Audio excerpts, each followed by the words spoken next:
With this, we move on to our next leader from the education space, Srimati Rajita Kulkarni, President for Sri Sri University. Glad you have joined us, ma'am. Wonderful to connect with you once again. It's always a pleasure hearing you. So, just to take you through what happened, we had an amazing open ceremony this morning with policymakers from various state governments. The day three, we are on the day three. Day three is focused on dedicated to education. Day one was for governance. Day two was healthcare sector. We are glad to have you. Digitization, modernizing, and digital approach towards the we would like to know, ma'am, how Sri Sri University is moving in that direction. What is its vision, and what are the things that are laid that are going to show up soon? Over to you, ma'am. Thank you, Sandeep Gautam ji, and thank you to the entire APAC family for always including us in your really very relevant and important platforms that you stage from time to time. So this is a very, I think, important topic that you have chosen as the theme: digitization of institutions. I think all of us are going through this right now in the field of education. I was listening to Dr. Prem Prat ji before me, and I completely endorse some of the things he was saying. I mean, all of us have now gone through almost a year and a half of online teaching in Sri Sri University also. We are in the state of Odisha, as you know, and Odisha was shut down 10 days before the last year's national lockdown. So even before the nation lockdown, we had moved online in 3-4 days, and exams happened online. The last year's academic sessions began online, and this week on the 5th of July, we even began the academic session for 21-22 online. So I think that when we talk about building a digital institution, I think moving towards digitization, I think we need to look at 4 or 5 big buckets. First is the building of our institution. I think from now onwards, more than physical infrastructure, digital infrastructure is going to be important. So whether it is our networks, whether it is our ERPs, whether it is our LMS, whether it is all the processes that we have in our institution, how are we building them digitally, I think is going to be very important. I'm happy in Sri Sri University, we have a very large campus, and we are very digitally sound. We have a ERP, we have our own inbuilt, home-built LMS system. All our processes are online, and I think it was borne out by the fact that we could hold all our exams online 2 times over now, last year and this year. So how we build our institution digitally, I think, is important. Secondly, how we govern our institutions, and that is going to be, I think a lot of it now will happen digitally. It is also good because it allows for transparency. So even in terms of assessments, evaluations, to the extent of faculty and team performance appraisals and assessments, all of them have to move to digital. It will provide for transparency and, I think, ease of governance. So we have that in Sri Sri University. All of this, most of it, is happening today digitally, and also online now. We had to move it like that last year. So that is number 2. Number 3, in terms of the programs that we offer, we are all speaking about making our students future ready. We are all speaking about how none of us know what are the jobs going to be of the future in 2030. We don't know what jobs are going to be the top 5 jobs. So that uncertainty is definitely there. But at the same time, what I feel reassured by is, I remember in year 2000, we used to always speak about what will happen in 2020. And we are here now in 2021 and saying the same about 2030 or 40. So I think we are the, 2021 is the 2040 as it were, of the year 2000. So I don't feel very worried in that sense, but we need to be prepared. So in Srish University, we have this year, we are starting a faculty of emerging technologies. So we have done partnerships with most of the top Fortune 100 technology companies, whether it's Microsoft, whether it's Cisco, even Amazon, with IBM, with NASSCOM, with Cybersecurity Foundation. And we are launching this year, which we will start in the next 4 weeks, bachelor's and master's program in emerging technologies. So bachelor's and master's in data science and artificial intelligence, integrated programs in machine learning, artificial intelligence, data science, different combinations co-created along with our industry partners. So when we talk about making our students future ready, I think to have the partnership of the industries where they will be placed, I think is very, very vital, and we are doing that. I am told that we will be the first university in the world to start. We are starting in August a master's program in cyber peace. And that I am told there is no such cyber security. There is a lot of material and programs available, but cyber peace, I am told we are the first university in the world. So we are committed to launching programs which are at the cutting edge of technology. And at the same time, as you know, our founder, Pujya Gurudev, has always maintained that we should blend what is the best from the east of the world and the west of the world, what is the best to be offered. And that is the theme, or that is the vision which guides us. So bringing cutting edge technology, we are doing a number of partnerships with technological or technical institutions in India and overseas. We just signed a MOU with Steinbeis in Berlin, recently with the African universities in other parts of US and Europe.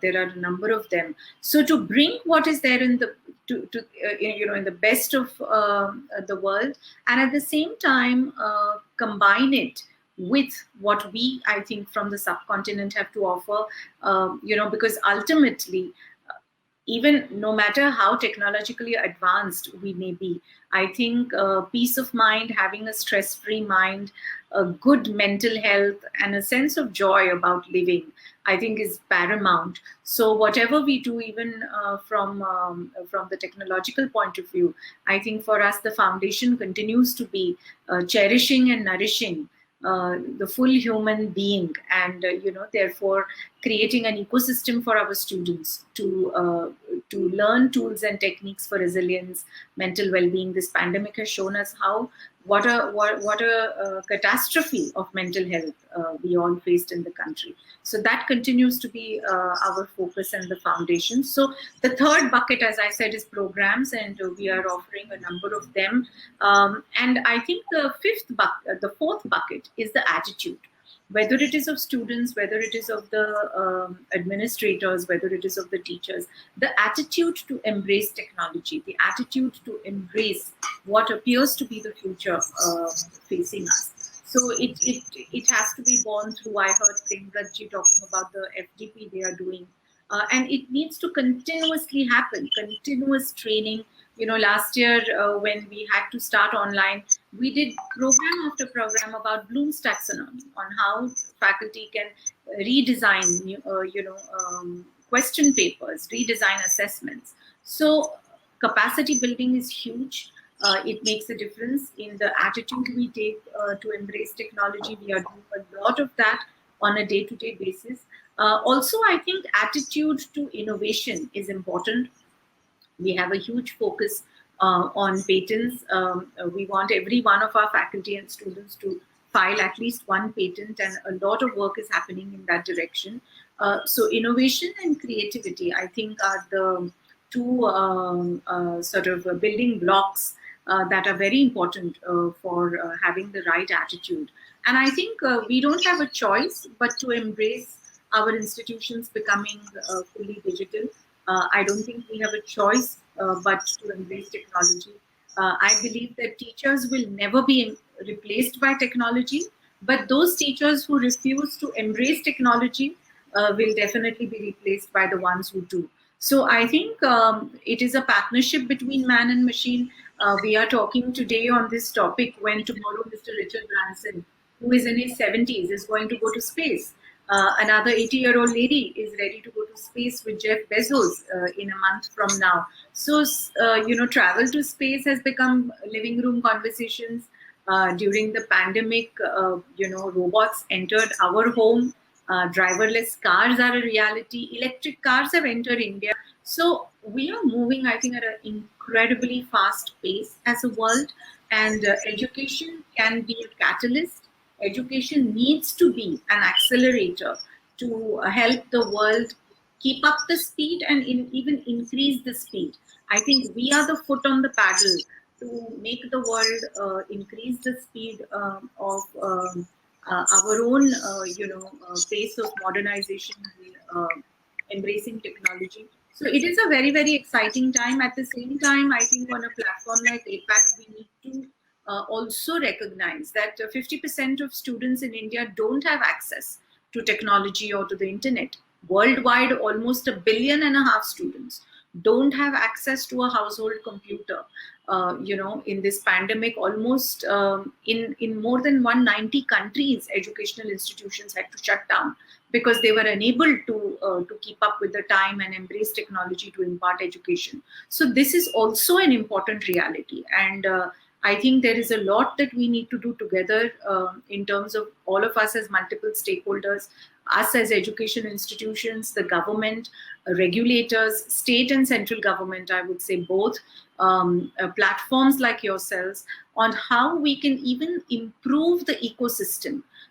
Because it doesn't help if I have a fabulously networked and institution, but if the students who come to me are unable to leverage it because of lack of access to them. So this is an important reality we have to work towards.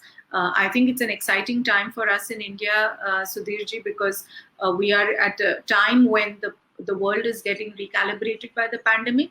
And in India specifically, NEP is recalibrating the education system. So it's a great combination. And I think a lot of things for us to learn from each other as institutions, a lot of partnerships within India. And I'm quite looking forward to it. I would recommend to APAC that in the next such platform you have, we should actually sign MOUs amongst ourselves as institutions, by universities within India. Sri Sri University is committed to that and look forward to it. And I believe that we are a university where man meets machine for sure, but mind also, I think over and above that, nurtures both man and machine. So I will pause here. If there are any questions, I can take. Yeah, absolutely right, Rajita ji. I am quite amazed and happy that Sri Sri University is on the forefront, bringing in the latest course that would be the future in terms of employment or being an entrepreneur. We need those skills. I would like to congratulate Sri Sri University coming up with which is going to be the first university introducing a master's degree in cyber peace.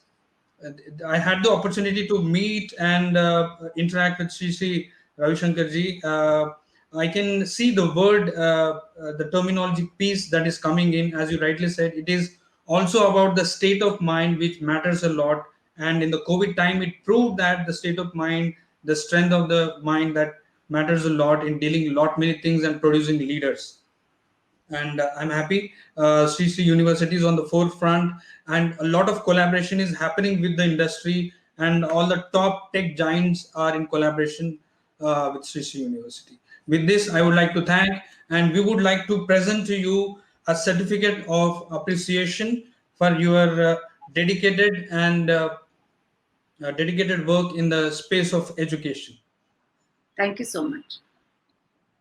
And appreciation belongs to the whole team, all the deans and heads of departments, the vice chancellor, the entire team, which is working on a day-to-day basis to make this happen. So I share this and offer it to all of them. It's a teamwork. I would request my team to present the certificate on screen. Thank you. Certificate is proudly presented to Rajita Kulkarni, President, Sri Sri University, for dedicated efforts and exemplary work in the field of education. Thank you very much, ma'am, for joining us. Namaste. Thank you for the invitation.